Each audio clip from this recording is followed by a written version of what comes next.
Welcome to Sense and Sensibility, the Inflation Guy podcast. I am Michael Ashton. I am the Inflation Guy, and I am your host. And today we're going to do something a little bit different. We're going to open up the mailbag and answer a couple of listener questions. But before we do that, I just want to ask, I'd just like you to do something for me, if you would. What I'd really appreciate is if you would tell somebody about this podcast. If you like this podcast, and if you don't, you probably wouldn't be listening. But if you do like this podcast, I'd appreciate you telling somebody about it. The podcast is free, and the goal I have in producing this podcast is to help listeners defend your money. And I always sign off every episode with that tagline, defend your money.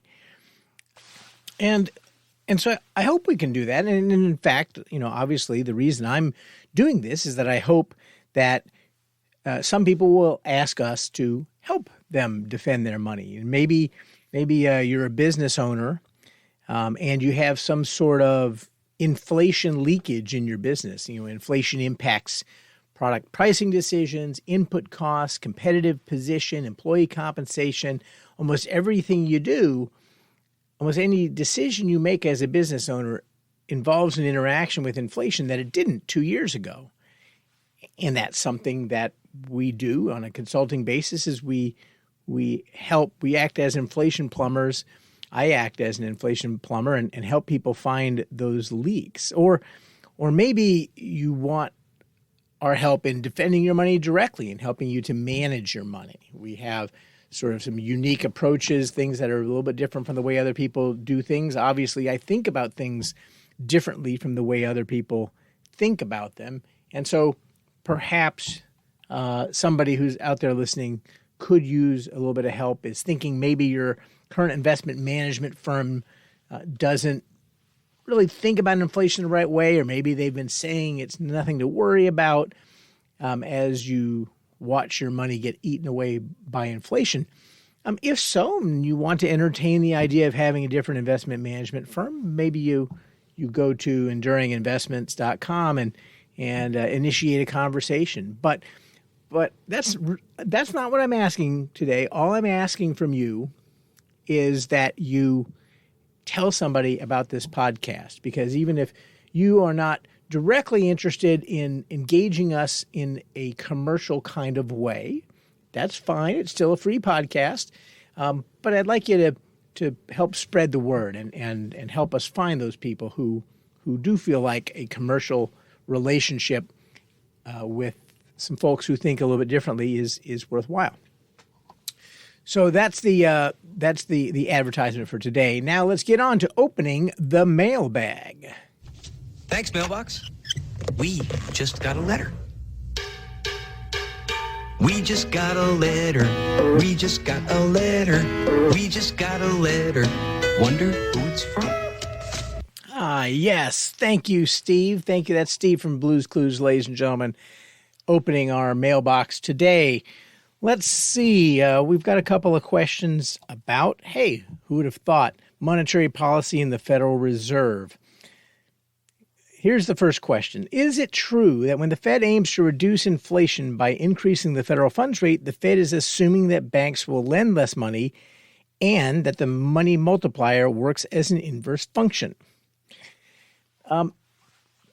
That's a very good question, because it shows actually that you're thinking about how money will respond to changes in interest rates in the federal funds rate. But that's not in fact why the Fed raises interest rates. The Fed is not trying to manipulate the money supply. The Fed doesn't think the money supply is all that important.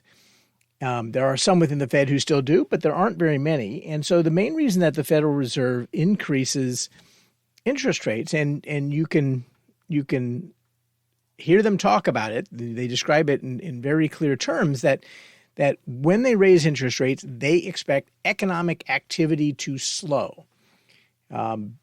Directly because higher interest rates means fewer people are able to qualify for mortgages, so they buy fewer houses, so there's fewer houses being built. fewer people buying cars, fewer people building spec houses, less expansion of business by raising the cost of capital, and so on and so forth. And that's the mechanism. It's really a Keynesian mechanism that the Federal Reserve believes that interest rate policy operates through. And you can hear them because they'll talk about the delay between hiking rates and its effect on the economy, and they talk about it in terms of the effect on growth. They expect to see the unemployment rate go up, and that's why they're raising interest rates. Well, if you were focusing on money when you raised interest rates, then you wouldn't really expect to see any effect on the unemployment rate. Changing the quantity of money doesn't necessarily affect any real variables at all. It just affects the measurement stick that you're measuring all the real variables with. And so it's a good question, but that's not, in fact, the way the Federal Reserve looks at these things. And by the way, while we're talking about this, there was a very interesting speech yesterday by St. Louis Fed President Bullard. And I mentioned this because Bullard he's an interesting guy, and he often has very interesting speeches, and he tries to be a firebrand and tries to always be on the outlier. And no one ever kind of asks him about what he said last year or anything like that. But he gave a speech yesterday that really affected markets pretty harshly. And he was talking about the ultimate, where do interest rates have to go to in this cycle? And he kind of went through this exercise with something called the Taylor rule. And the Taylor rule is a formula that was first proposed by economist John Taylor in the early 90s. And it's basically just sort of a rule of thumb that says you should set interest rates, the Fed should set interest rates based on two variables. The Fed is supposed to target maximum economic growth and minimum inflation. And so he said, well, let's set up an equation that says that the interest rate that we should set, where we should set policy, should be tied to how far inflation is from our target inflation and how far is unemployment, how far is the output gap from what we want, from full employment. And based on those answers, then you take sort of the neutral Fed funds rate and you add or subtract to it. That tells you where Fed funds should be set. So Bullard goes through this exercise and says that, well, interest rates, depending on which measures of inflation and unemployment, whatever you use, mostly inflation because we kind of seem to be at full employment, so that term goes away. But depending on which definition of inflation you use, rates should go to 5.25% to 7%. And markets didn't react very well to that because 7% is not what anyone is looking for. Now, of course, Bullard is speaking entirely hypothetically. The Fed hasn't used the Taylor rule for decades, at least 15 years. It has not been, it's an interesting academic exercise, but it's not the way that policy gets set. But the rule gives you sort of at least an indication that one of the things that goes into setting monetary policy when it comes to the interest rate, if you think interest rates matter, is how that interest rate affects output relative to the output gap. Anyway, doesn't work that way, but that's so there. That answers that question. When the Fed is raising interest rates to reduce inflation, they believe it's happening by slowing the economy, by introducing an output gap. Here's another question. Let's see, another question. Why doesn't the Fed more aggressively sell down its bond portfolio, shrink its balance sheet, to reduce M2 and thus inflation? Is there any evidence that any recent decrease or constraint in M2 has caused financial market disruption? And is that the Fed's worry? And it kind of goes back to the same answer, which is the Fed doesn't care about money supply. That's not entirely true. They care about market liquidity. They care about the smooth functioning of markets. And part of what they thought they learned in the global financial crisis was that, hey, we need to have way more liquidity out there than the minimum needed to conduct business, to conduct, finance, to have markets trade cleanly, because, if you're operating on that margin and something goes wrong, all of a sudden there's no liquidity, markets crash. And so that's what they thought they learned. And so they have, added way more money. They added massively more reserves than banks need, which is why I have said on this program a number of times, banks are no longer reserve constrained. And as a consequence of that, they can lend as much money as they want, constrained only by their capital, which means that the Fed no longer really directly controls in any meaningful way the money supply. And so certainly in any kind of direct way that they can control. So why doesn't the Fed more aggressively shrink its bond portfolio and more aggressively shrink its balance sheet? And the answer is they're concerned. But when they have tried this in the past, there have been taper tantrums. There have been episodes in financial markets that were very unpleasant. And the Fed, rightly or wrongly, I think wrongly, tied the reaction in the markets not to investors throwing tantrums and deciding that they really wanted lower interest rates, not higher interest rates, but the Fed tied those market reactions to a lack of liquidity. There just wasn't enough money around to support asset prices. Again, it's a strange concept. Clearly, there's some relation between the quantity of money in the system and the nominal level of any price, but the nominal level of financial prices. Those are clearly related concepts, but it really isn't that there isn't enough money to go around and people can't, make bids and offers. I mean, there's many things that are much more direct in terms of affecting the liquidity in the system. For example, the Volcker rule, which again followed the global financial crisis, the Volcker rule limits how much banks and dealers can deploy, really banks, I guess, can deploy proprietary capital to hold positions rather than just to disintermediate buyers and sellers.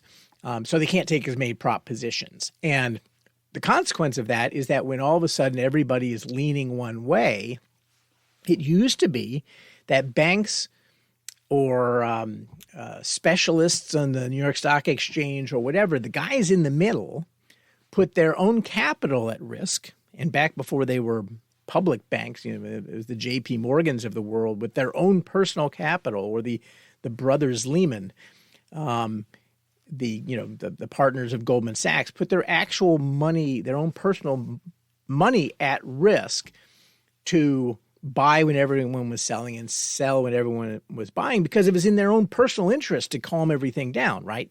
But also, it made sense that if everybody is selling and prices are at a distressed level, they're just wrong, they're too low, then the guys who are at the center of it all and have money to put to use should be very happy to go put it to use and lean the other way and hold the positions until such time as markets calm down and they can lay it off in the other direction.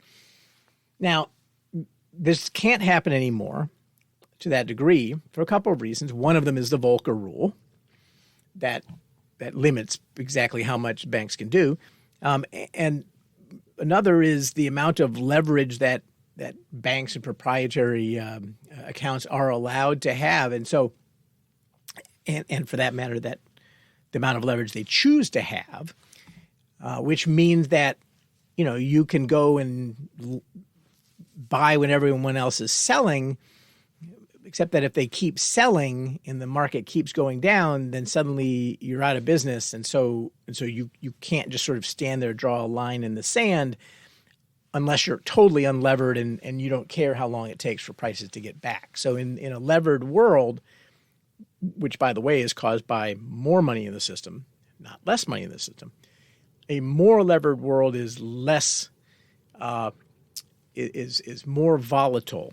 It maybe is more liquid in sort of a quantitative sense, that there's more liquidity, but it is more uncertain in that it induces more leverage, which induces less certainty. So, long answer, but the reason that the Fed does not more aggressively sell down its bond portfolio is, A, they don't really think that they need to because they're not trying to shrink the money supply, and they think they have roughly the right amount of reserves. And two, they don't, in the past when they've done it, markets didn't react well. And so why be aggressive? There's sort of another related question here that was about central banks increasing purchases of gold. And the question was whether or not is that a means of absorbing M2, causing M2 to shrink. And the answer to that is actually very directly no, because when you buy something, when a central bank buys something like gold or bonds or anything like that, they're buying it and they're putting money into the system. When the Fed increases its balance sheet, when they buy bonds or when they buy gold or when they buy cars or anything else, they're buying it with money that they're creating out of thin air, and that puts money into the system. So if the Federal Reserve or any central bank wanted to shrink the money supply, they would sell gold from their portfolio and take in money, which they would then burn. So it actually would work in the opposite direction. Okay, here's a very interesting question. And there's a lot more behind the answer to this than the question suggests, I think. When the Fed increases M2, I love all the questions about M2, by the way. It's very exciting to me that people are listening and care about the money supply. I guess it's important that somebody cares about the money supply. When the Fed increases M2, it degrades the value of money and thus robs us all. Or at least recently in the U.S., we were robbed to the extent that we had not equally benefited from the government's recent largesse. Now, here's the interesting part of the question. If all dollars created by the Fed were distributed as largesse, would we all be made whole? Or is there a risk that as inflation takes hold, its degradation of value is larger than the largesse that was monetized? And the question goes on. It's a really interesting thought experiment. Let's suppose that the Federal Reserve decided to double the money supply. Oh, hell, let's say they decided let's make it easy. They decided to increase the money supply 10x. But the way they did it is they simply said, and they really couldn't do this, the Treasury would have to do this, but bear with me. They simply said, we're going to add a zero to all currency balances, to all, every bit of wealth you have, every financial asset, every dollar in the bank. Hell, let's just say the dollar's in the bank. We're just going to add a zero to all the currency. Then what would happen? Would we all be worse off because we'd have much higher inflation? Would we be better off because we all have 10 times as much money? Well, the theory says that you'd be exactly the same amount. You'd be in exactly the same position. You'd have 10 times as many dollars worth 1/10 as much, and you should be indifferent to that. The price level would be 10 times higher. And so if, every $1 bill in your pocket suddenly became a $10 bill, but a movie went from costing $15 to $150, it doesn't make any difference to you, right? And so, the only question there is, so that's the basic idea is that yes, if you distribute the money equally, you should be totally indifferent, assuming that the price level in fact adjusts. If the price level does not adjust, then you're going to have winners and losers. Anyone who's selling something is going to be a loser because they're selling it they're getting fewer resources back than they should at the new price level.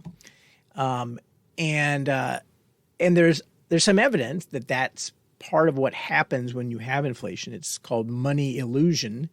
And people feel like they have more money because the price level, they have more dollars, but the price level has gone up, and so but people respond to the amount of money in their pocket, not the amount of money divided by the price level. So people don't tend to respond to the real amount of money or real interest rates or real variables. They tend to respond to nominal variables, which screws everything up. There's sort of a bigger point here that's sort of interesting too. If the Federal Reserve, when they create the money, they spread it out to everybody, then fine, we're all indifferent.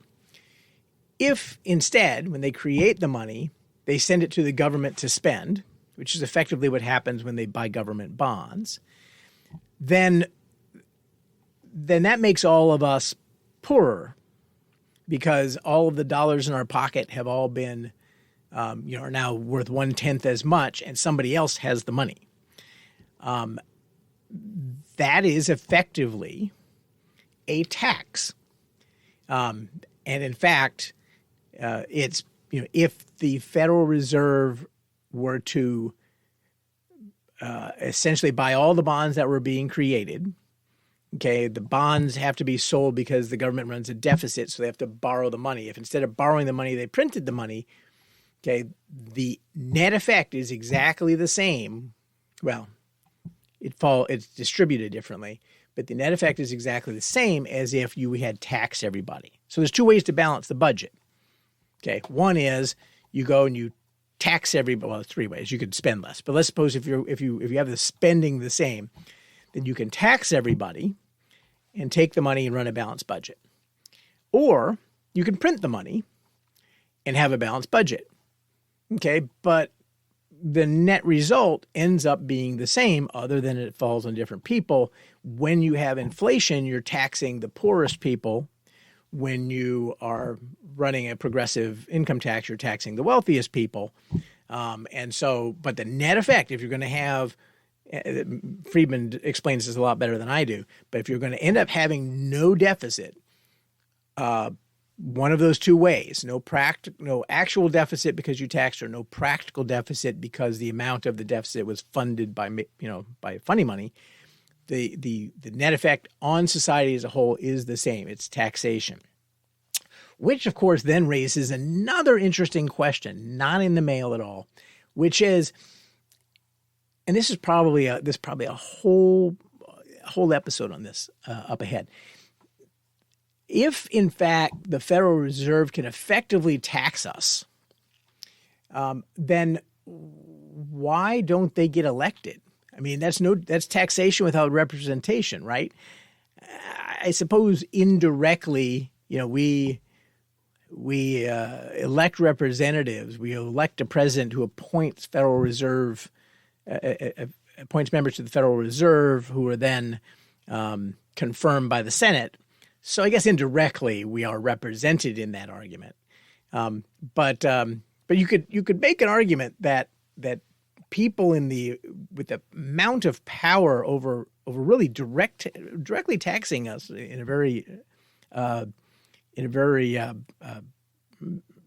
direct way, I guess, that they should be more directly responsible and responsive to the population. I don't know. I'm not sure what the right answer to that is. Probably the answer is that you don't want to have people directly vote for Federal Reserve chairman, because then you'd always vote for everyone would vote for the MMT guy, and we'd probably get really bad policy. In the same way that directly voting for Congress and the president has not necessarily resulted in the best possible governance. But I'm starting to digress away from sort of an economics and monetarism and Federal Reserve podcast. I'm starting to morph here into a political podcast, and I don't really want to do that. But I do think I think I'm going to stop with just those questions from the mailbag. Those are really good questions. There are certainly some things that I've also gotten in the mail that could be entire episodes and will be entire episodes on their own. Actually, one of them I'll tease a little bit. It's probably my next podcast. people have been asking this for a long time, and I'm glad I waited to really talk about it. But Bitcoin and inflation, cryptocurrency and inflation, what's the relationship? Is cryptocurrency a good inflation hedge? Well, I think that given the what's happened to crypto really this entire year, but especially over the last week or two, I think we have a very direct answer about whether or not Bitcoin is a good inflation hedge. The answer is no. But why it isn't, and what is cryptocurrency really? What is it good for? Is it currency? Is it an asset? Is it a trading asset? Is it a store of value? Is it a medium of exchange? All those questions are very, very interesting, and I think we can easily talk for 20 or 30 minutes on that. But that's all we're going to talk about today. That's all for today's podcast, completely out of the mailbag. I'm going to say it. You can contact me, Inflation Guy at EnduringInvestments.com if you want to contribute more to that mailbag, and maybe we'll unwrap some more of those on future episodes. You can follow the blog at inflationguy.blog. You can follow me on Twitter at inflation_guy. Don't do as much of there right now as I used to, but you can do that. Visit Enduring Investments, EnduringInvestments.com, and most importantly, defend your money. Defend your money. And if inflation is coming for you, remember, you know a guy.